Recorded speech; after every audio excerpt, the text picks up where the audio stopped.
There's a great old movie, All the President's Men. It's not about Watergate, it's about how the Washington Post covered Watergate, and constantly harping on verification, triple verification of all information before it could go into the story.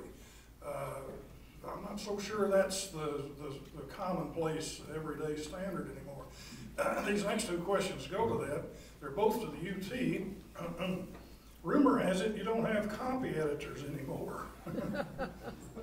Hence the increases in errors.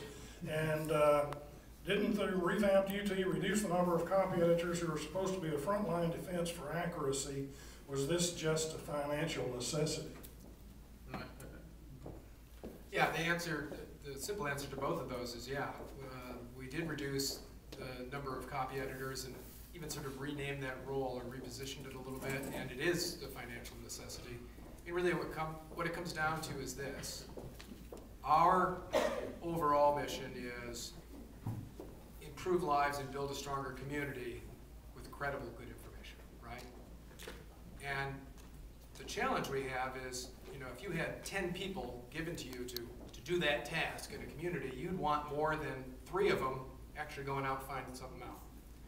And the way newspapers have been built, you had significantly less than 40% of the staff actually dealing in reporting community issues and creating content to talk about the community, and then a really big infrastructure of production and checking. And it's not really just I think it would be unfair to just say copy editors, because this goes to the whole way the paper is assembled and produced.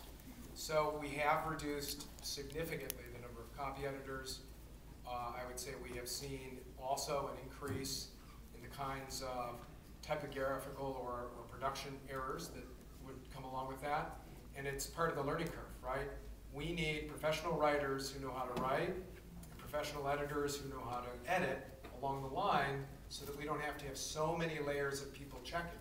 And of course, if you just change all of a sudden, like we're doing, because we are going very, very fast trying to get our feet under us and right the ship here. Right? I feel a little bit like Obama in your speech. These things are going to take time.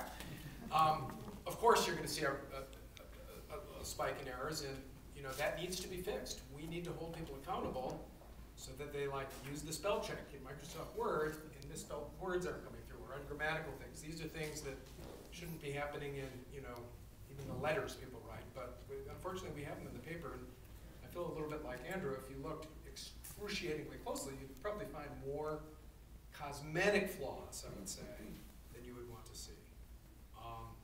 Fortunately, I have not seen any errors of substance, the things that we're talking about, because of any of these changes. And in fact, I think the ability of the paper to be closer to the community and engage more people in more local news has increased as a result. So, I mean, that's the way we're trying to approach it. I have to say, as a union veteran of 20 years, 72 to 92, that I was very disappointed when the copy editor function was diminished. I think it's vitally important to a responsible production, and I hope that somebody changes their minds one of these days. Now, how to get the media to follow the money, quote, follow the money. Present the dollar/funding sources of certain, quote, information, as in global warming and big oil, big coal, dollars behind UT, Fox News, etc. So I guess the question, do we take bribes, is basically the question.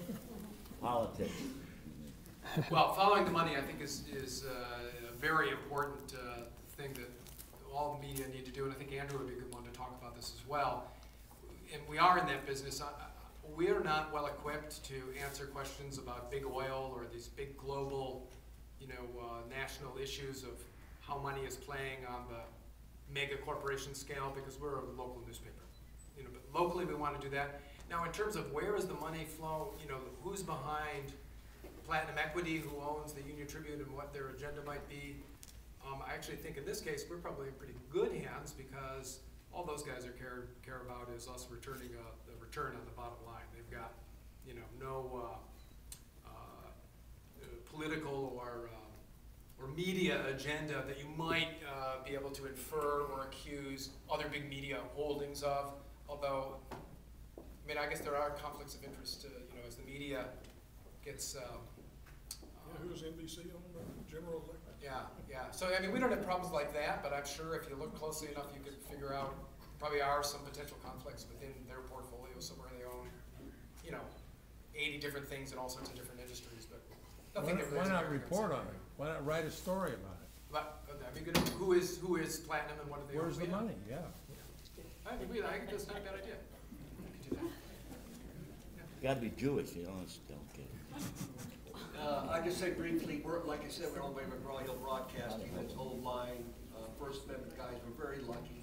We have attorneys on staff that help us do stories, and in my 29 years there, I have never been forced to kill a story because of dollars or an advertiser.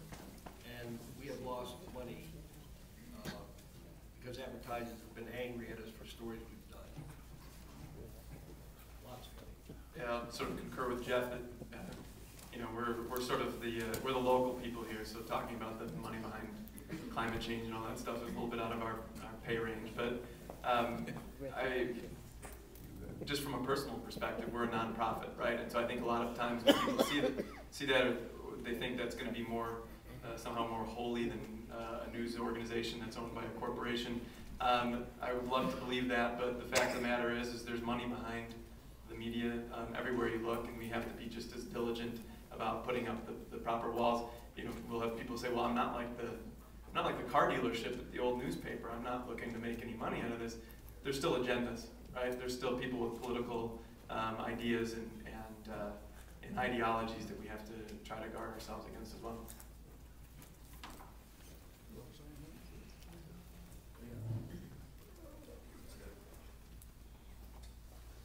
Why don't you cover our porous American border to help us shut out foreign crime and illegal entry? Good Well, I mean, I think we do cover the border, and we do try to cover issues of illegal immigration and law enforcement on many sides. I know this is a topic of very high interest.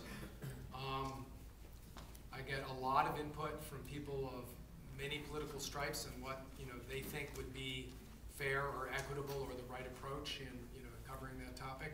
So I mean, it's a tough one. I guess my first defense would be we do cover it, but my question would be, I guess more what would people like to see?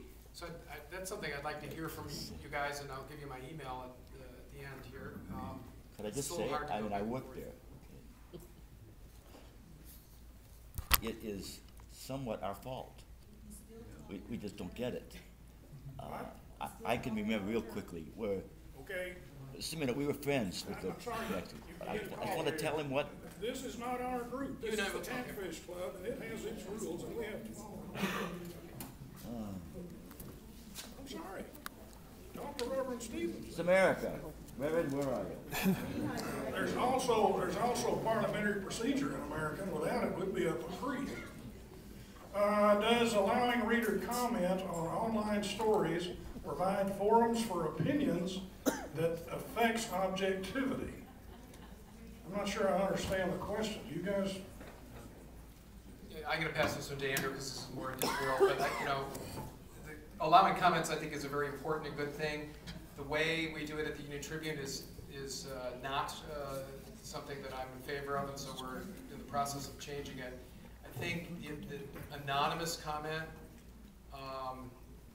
allows a kind of ugly discourse that is not helpful. So I don't know if that's what people are getting at, but that's something I'd like to change. Yeah, I don't know that it affects the objectivity of the reporter. I think what we've seen all too often, and I think Jeff would admit it happens in the Union-Tribune's website, is that any story becomes an excuse to start ranting in very racist, sexist, or some sort of other non-productive way. So we very long ago set up rules where there was no anonymous commenting, that you had to have your name with it and your name behind your comment, which immediately cuts down on those sort of comments by about threefold. And then the other one is that we moderate the comments, so no personal attacks.